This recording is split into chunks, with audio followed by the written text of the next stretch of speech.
जय सिया राम, जय जय श्री बालाजी महाराज। प्रिय भक्तों, आप सभी को मेरा सादर नमस्कार। प्रिय भक्तों, आज का वीडियो उन सभी भक्तों के लिए है जिनके जीवन में किसी न किसी प्रकार की विघ्न बाधा व परेशानियां प्रतिदिन बढ़ती जा रही हैं, जिनके जीवन में हमेशा धन की कमी बनी रहती है, शत्रु बार बार परेशान कर रहा है, वह घर में हमेशा कलेश व अंधकार बना रहता है। उन सभी भक्तों से निवेदन है कि आज का वीडियो पूरा सुनने के बाद आपके जीवन के समस्त प्रकार के विघ्न बाधा व संकटों से मुक्ति मिल जाएगी। आपका सभी कार्य सिद्ध हो जाएगा और आपके जीवन के सभी शत्रु आपके सामने घुटने टेक देंगे। प्रिय भक्तों, अगर आपको प्रभु श्री हनुमान जी महाराज पर पूरा भरोसा है तो ये वीडियो आपके लिए है। इस महाशक्तिशाली मंत्र को सुनने के बाद प्रभु श्री हनुमान जी महाराज की अद्भुत कृपा प्राप्त होगी, जिससे जीवन के सभी परेशानियां व संकट धीरे धीरे समाप्त हो जाएगा। जीवन के सभी शत्रु मिट जाएंगे और आपकी बड़ी से बड़ी इच्छा व मनोकामना प्रभु श्री हनुमान जी महाराज की कृपा से शीघ्र ही पूरी हो जाएगी। प्रिय भक्तों, आपको बता दें कि प्रभु श्री हनुमान जी महाराज का यह सिद्ध व चमत्कारी मंत्र इतना प्रभावशाली है कि यदि आप 108 बार या 51 बार नित्य सुनेंगे या फिर जप करेंगे तो निश्चय ही प्रभु श्री हनुमान जी महाराज की अद्भुत कृपा आपको देखने को मिलेगी। आपके जीवन में तुरंत ही प्रभाव दिखने लगेगा। प्रिय भक्तों, अगर आप अपने जीवन के समस्त प्रकार के विघ्न बाधा व संकटों से मुक्ति पाना चाहते हैं तो किसी भी समय कोई भी कार्य करते समय प्रभु श्री हनुमान जी महाराज का विशेष ध्यान करते हुए इस महाशक्तिशाली मंत्र को पूरा सुने, फिर देखें चमत्कार। प्रिय भक्तों, आइए बिना देर किए इस महाशक्तिशाली व सिद्ध मंत्र को सुने। इससे पहले आप सभी भक्तों से छोटा सा निवेदन है कि यदि आप हमारे चैनल पर नए होइएगा तो चैनल को सब्सक्राइब करके कमेंट में जय श्री राम, जय बालाजी महाराज लिखकर अपनी हाजिरी जरूर लगा दीजिएगा। प्रिय भक्तों, प्रभु श्री हनुमान जी महाराज का यह सिद्ध मंत्र जब भी सुने तो पूरा सुने, आधा अधूरा न सुने। प्रिय भक्तों, यह सिद्ध व चमत्कारी मंत्र है। ओम नमो हनुमते रुद्रावताराय देवदानव वर्ष मुनिवरदाय रामदूताय स्वाहा। ओम नमो हनुमते रुद्रावताराय देवदानव वर्ष मुनिवरदाय रामदूताय स्वाहा। ओम नमो हनुमते रुद्रावताराय देवदानव वर्ष मुनिवरदाय रामदूताय स्वाहा। ओम नमो हनुमते रुद्रावताराय देवदानव वर्ष मुनिवरदाय रामदूताय स्वाहा। ओम नमो हनुमते रुद्रावताराय देवदानव वर्ष मुनिवरदाय रामदूताय स्वाहा। ओम नमो हनुमते रुद्रावताराय देवदानव वर्ष मुनिवरदाय रामदूताय स्वाहा। ओम नमो हनुमते रुद्रावताराय देवदानव वर्ष मुनिवरदाय रामदूताय स्वाहा। ओम नमो हनुमते रुद्रावताराय देवदानव वर्ष मुनिवरदाय रामदूताय स्वाहा। ओम नमो हनुमते रुद्रावताराय देवदानव वर्ष मुनिवरदाय रामदूताय स्वाहा। ओम नमो हनुमते रुद्रावताराय देवदानव वर्ष मुनिवरदाय रामदूताय स्वाहा। ओम नमो हनुमते रुद्रावताराय देवदानव वर्ष मुनिवरदाय रामदूताय स्वाहा। ओम नमो हनुमते रुद्रावताराय देवदानव वर्ष मुनिवरदाय रामदूताय स्वाहा। ओम नमो हनुमते रुद्रावताराय देवदानव वर्ष मुनिवरदाय रामदूताय स्वाहा। ओम नमो हनुमते रुद्रावताराय देवदानव वर्ष मुनिवरदाय रामदूताय स्वाहा। ओम नमो हनुमते रुद्रावताराय देवदानवर्षिमुनिवरदाय रामदूताय स्वाहा। ॐ नमो हनुमते रुद्रावताराय देवदानवर्षिमुनिवरदाय रामदूताय स्वाहा। ॐ नमो हनुमते रुद्रावताराय देवदानवर्षिमुनिवरदाय रामदूताय स्वाहा। ॐ नमो हनुमते रुद्रावताराय देवदानवर्षिमुनिवरदाय रामदूताय स्वाहा। ॐ नमो हनुमते रुद्रावताराय देवदानवर्षिमुनिवरदाय रामदूताय स्वाहा। ॐ नमो हनुमते रुद्रावताराय देवदानवर्षिमुनिवरदाय रामदूताय स्वाहा। ॐ नमो हनुमते रुद्रावताराय देवदानवर्षिमुनिवरदाय रामदूताय स्वाहा। ॐ नमो हनुमते रुद्रावताराय देवदानवर्षिमुनिवरदाय रामदूताय स्वाहा। ॐ नमो हनुमते रुद्रावताराय देवदानवर्षिमुनिवरदाय रामदूताय स्वाहा। ॐ नमो हनुमते रुद्रावताराय देवदानवर्षिमुनिवरदाय रामदूताय स्वाहा। ॐ नमो हनुमते रुद्रावताराय देवदानवर्षिमुनिवरदाय रामदूताय स्वाहा। ॐ नमो हनुमते रुद्रावताराय देवदानवर्षिमुनिवरदाय रामदूताय स्वाहा। ॐ नमो हनुमते रुद्रावताराय देवदानवर्षिमुनिवरदाय रामदूताय स्वाहा। ॐ नमो हनुमते रुद्रावताराय देवदानवर्षिमुनिवरदाय रामदूताय स्वाहा। ॐ नमो हनुमते रुद्रावताराय देवदानवर्षिमुनिवरदाय रामदूताय स्वाहा। ॐ नमो हनुमते रुद्रावताराय देवदानवर्षिमुनिवरदाय रामदूताय स्वाहा। ॐ नमो हनुमते रुद्रावताराय देवदानवर्षिमुनिवरदाय रामदूताय स्वाहा। ॐ नमो हनुमते रुद्रावताराय देवदानवर्षिमुनिवरदाय रामदूताय स्वाहा। ॐ नमो हनुमते रुद्रावताराय देवदानवर्षिमुनिवरदाय रामदूताय स्वाहा। ॐ नमो हनुमते रुद्रावताराय देवदानवर्षिमुनिवरदाय रामदूताय स्वाहा। ॐ नमो हनुमते रुद्रावताराय देवदानवर्षिमुनिवरदाय रामदूताय स्वाहा। ॐ नमो हनुमते रुद्रावताराय देवदानवर्षिमुनिवरदाय रामदूताय स्वाहा।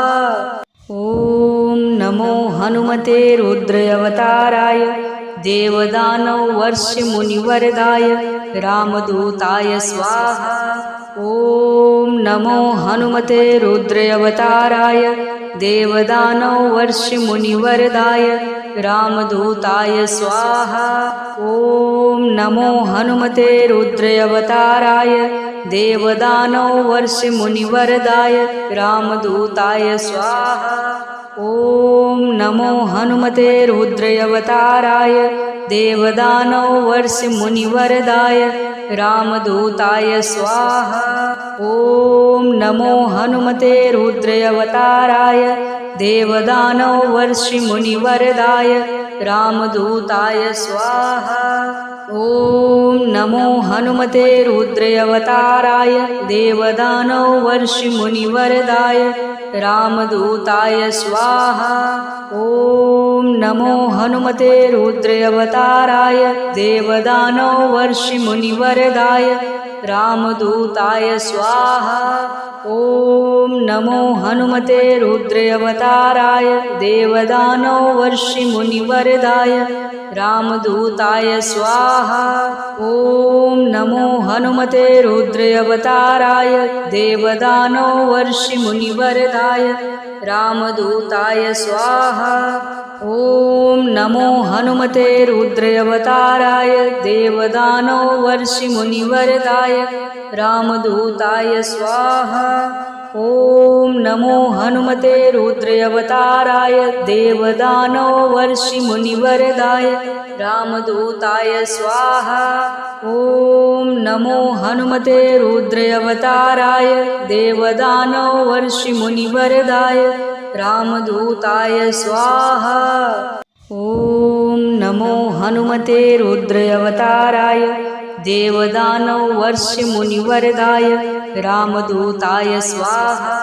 ॐ नमो हनुमते रुद्रावताराय देवदानवर्षिमुनिवरदाय रामदूताय स्वाहा।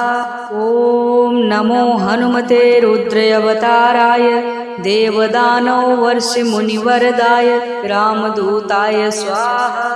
ॐ नमो हनुमते रुद्रावताराय देवदानवर्षिमुनिवरदाय रामदूताय स्वाहा। ॐ नमो हनुमते रुद्रावताराय देवदानवर्षिमुनिवरदाय रामदूताय स्वाहा। ॐ नमो हनुमते रुद्रावताराय देवदानवर्षिमुनिवरदाय रामदूताय स्वाहा। ॐ नमो हनुमते रुद्रावताराय देवदानवर्षिमुनिवरदाय रामदूताय स्वाहा। ॐ नमो हनुमते रुद्रावताराय देवदानवर्षिमुनिवरदाय रामदूताय स्वाहा। ॐ नमो हनुमते रुद्रावताराय देवदानवर्षिमुनिवरदाय रामदूताय स्वाहा। ॐ नमो हनुमते रुद्रावताराय देवदानवर्षिमुनिवरदाय रामदूताय स्वाहा। ॐ नमो हनुमते रुद्रावताराय देवदानवर्षिमुनिवरदाय रामदूताय स्वाहा। ॐ नमो हनुमते रुद्रावताराय देवदानवर्षिमुनिवरदाय रामदूताय स्वाहा। ॐ नमो हनुमते रुद्रावताराय देवदानवर्षिमुनिवरदाय रामदूताय स्वाहा। ॐ नमो हनुमते रुद्रावताराय देवदानवर्षिमुनिवरदाय रामदूताय स्वाहा। ॐ नमो हनुमते रुद्रावताराय देवदानवर्षिमुनिवरदाय रामदूताय स्वाहा। ॐ नमो हनुमते रुद्रावताराय देवदानवर्षिमुनिवरदाय रामदूताय स्वाहा। ॐ नमो हनुमते रुद्रावताराय देवदानवर्षिमुनिवरदाय रामदूताय स्वाहा। ॐ नमो हनुमते रुद्रावताराय देवदानवर्षिमुनिवरदाय रामदूताय स्वाहा। ॐ नमो हनुमते रुद्रावताराय देवदानवर्षिमुनिवरदाय रामदूताय स्वाहा। ॐ नमो हनुमते रुद्रावताराय देवदानवर्षिमुनिवरदाय रामदूताय स्वाहा। ॐ नमो हनुमते रुद्रावताराय देवदानवर्षिमुनिवरदाय रामदूताय स्वाहा। ॐ नमो हनुमते रुद्रावताराय देवदानवर्षिमुनिवरदाय रामदूताय स्वाहा। ॐ नमो हनुमते रुद्रावताराय देवदानवर्षिमुनिवरदाय रामदूताय स्वाहा। ॐ नमो हनुमते रुद्रावताराय देवदानवर्षिमुनिवरदाय रामदूताय स्वाहा। ॐ नमो हनुमते रुद्रावताराय देवदानवर्षमुनिवरदाय रामदूताय स्वाहा। ॐ नमो हनुमते रुद्रावताराय देवदानवर्षमुनिवरदाय रामदूताय स्वाहा। ॐ नमो हनुमते रुद्रावताराय देवदानवर्षमुनिवरदाय रामदूताय स्वाहा। ॐ नमो हनुमते रुद्रावताराय देवदानवर्षमुनिवरदाय रामदूताय स्वाहा। ॐ नमो हनुमते रुद्रावताराय देवदानवर्षमुनिवरदाय रामदूताय स्वाहा।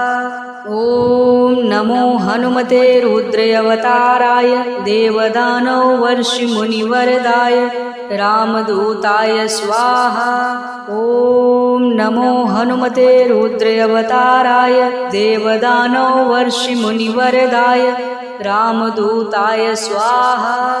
ॐ नमो हनुमते रुद्रावताराय देवदानवर्षमुनिवरदाय रामदूताय स्वाहा। ॐ नमो हनुमते रुद्रावताराय देवदानवर्षमुनिवरदाय रामदूताय स्वाहा। ॐ नमो हनुमते रुद्रावताराय देवदानवर्षमुनिवरदाय रामदूताय स्वाहा। ॐ नमो हनुमते रुद्रावताराय देवदानवर्षमुनिवरदाय रामदूताय स्वाहा। ॐ नमो हनुमते रुद्रावताराय देवदानवर्षमुनिवरदाय रामदूताय स्वाहा। ॐ नमो हनुमते रुद्रावताराय देवदानवर्षमुनिवरदाय रामदूताय स्वाहा। ॐ नमो हनुमते रुद्रावताराय देवदानवर्षमुनिवरदाय रामदूताय स्वाहा। ॐ नमो हनुमते रुद्रावताराय देवदानवर्षमुनिवरदाय रामदूताय स्वाहा। ॐ नमो हनुमते रुद्रावताराय देवदानवर्षमुनिवरदाय रामदूताय स्वाहा।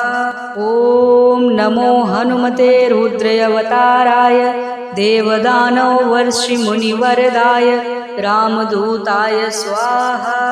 ॐ नमो हनुमते रुद्रावताराय देवदानवर्षमुनिवरदाय रामदूताय स्वाहा। ॐ नमो हनुमते रुद्रावताराय देवदानवर्षमुनिवरदाय रामदूताय स्वाहा। ॐ नमो हनुमते रुद्रावताराय देवदानवर्षमुनिवरदाय रामदूताय स्वाहा। ॐ नमो हनुमते रुद्रावताराय देवदानवर्षमुनिवरदाय रामदूताय स्वाहा। ॐ नमो हनुमते रुद्रावताराय देवदानवर्षमुनिवरदाय रामदूताय स्वाहा। ॐ नमो हनुमते रुद्रावताराय देवदानवर्षमुनिवरदाय रामदूताय स्वाहा। ॐ नमो हनुमते रुद्रावताराय देवदानवर्षमुनिवरदाय रामदूताय स्वाहा। ॐ नमो हनुमते रुद्रावताराय देवदानवर्षमुनिवरदाय रामदूताय स्वाहा। ॐ नमो हनुमते रुद्रावताराय देवदानवर्षमुनिवरदाय रामदूताय स्वाहा। ॐ नमो हनुमते रुद्रावताराय देवदानवर्षमुनिवरदाय रामदूताय स्वाहा। ॐ नमो हनुमते रुद्रावताराय देवदानवर्षमुनिवरदाय रामदूताय स्वाहा। ॐ नमो हनुमते रुद्रावताराय देवदानव वर्षि मुनिवरदाय रामदूताय स्वाहा। ओम नमो हनुमते रुद्रावताराय देवदानव वर्षि मुनिवरदाय रामदूताय स्वाहा। ओम नमो हनुमते रुद्रावताराय देवदानव वर्षि मुनिवरदाय रामदूताय स्वाहा। ओम नमो हनुमते रुद्रावताराय देवदानव वर्षि मुनिवरदाय रामदूताय स्वाहा। ओम नमो हनुमते रुद्रावताराय देवदानव वर्षि मुनिवरदाय रामदूताय स्वाहा। ओम नमो हनुमते रुद्रावताराय देवदानव वर्षि मुनिवरदाय रामदूताय स्वाहा। ओम नमो हनुमते रुद्रावताराय देवदानव वर्षि मुनिवरदाय रामदूताय स्वाहा। ओम नमो हनुमते रुद्रावताराय देवदानव वर्षि मुनिवरदाय रामदूताय स्वाहा। ओम नमो हनुमते रुद्रावताराय देवदानव वर्षि मुनिवरदाय रामदूताय स्वाहा। ओम नमो हनुमते रुद्रावताराय देवदानव वर्षि मुनिवरदाय रामदूताय स्वाहा। ओम नमो हनुमते रुद्रावताराय देवदानव वर्षि मुनिवरदाय रामदूताय स्वाहा। ओम नमो हनुमते रुद्रावताराय देवदानव वर्षि मुनिवरदाय रामदूताय स्वाहा। ओम नमो हनुमते रुद्रावताराय देवदानव वर्षि मुनिवरदाय रामदूताय स्वाहा। ओम नमो हनुमते रुद्रावताराय देवदानव वर्षि मुनिवरदाय रामदूताय स्वाहा। ओम नमो हनुमते रुद्रावताराय देवदानव वर्षि मुनिवरदाय रामदूताय स्वाहा। ओम नमो हनुमते रुद्रावताराय देवदानव वर्षि मुनिवरदाय रामदूताय स्वाहा। ओम नमो हनुमते रुद्रावताराय देवदानव वर्षि मुनिवरदाय रामदूताय स्वाहा। ओम नमो हनुमते रुद्रावताराय देवदानव वर्षि मुनिवरदाय रामदूताय स्वाहा। ओम नमो हनुमते रुद्रावताराय देवदानव वर्षि मुनिवरदाय रामदूताय स्वाहा। ओम नमो हनुमते रुद्रावताराय देवदानव वर्षि मुनिवरदाय रामदूताय स्वाहा। ओम नमो हनुमते रुद्रावताराय देवदानव वर्षि मुनिवरदाय रामदूताय स्वाहा। ओम नमो हनुमते रुद्रावताराय देवदानव वर्षि मुनिवरदाय रामदूताय स्वाहा।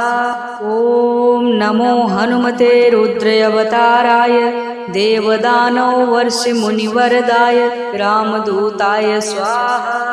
ओम नमो हनुमते रुद्रावताराय देवदानव वर्षि मुनिवरदाय रामदूताय स्वाहा। ओम नमो हनुमते रुद्रावताराय देवदानव वर्षि मुनिवरदाय रामदूताय स्वाहा। ओम नमो हनुमते रुद्रावताराय देवदानव वर्षि मुनिवरदाय रामदूताय स्वाहा। ओम नमो हनुमते रुद्रावताराय देवदानव वर्षि मुनिवरदाय रामदूताय स्वाहा। ओम नमो हनुमते रुद्रावताराय देवदानव वर्षि मुनिवरदाय रामदूताय स्वाहा। ओम नमो हनुमते रुद्रावताराय देवदानव वर्षि मुनिवरदाय रामदूताय स्वाहा। ओम नमो हनुमते रुद्रावताराय देवदानव वर्षि मुनिवरदाय मुनिवरदाय रामदूताय स्वाहा। ओम नमो हनुमते रुद्रावताराय देवदानवर्षि मुनिवरदाय रामदूताय स्वाहा।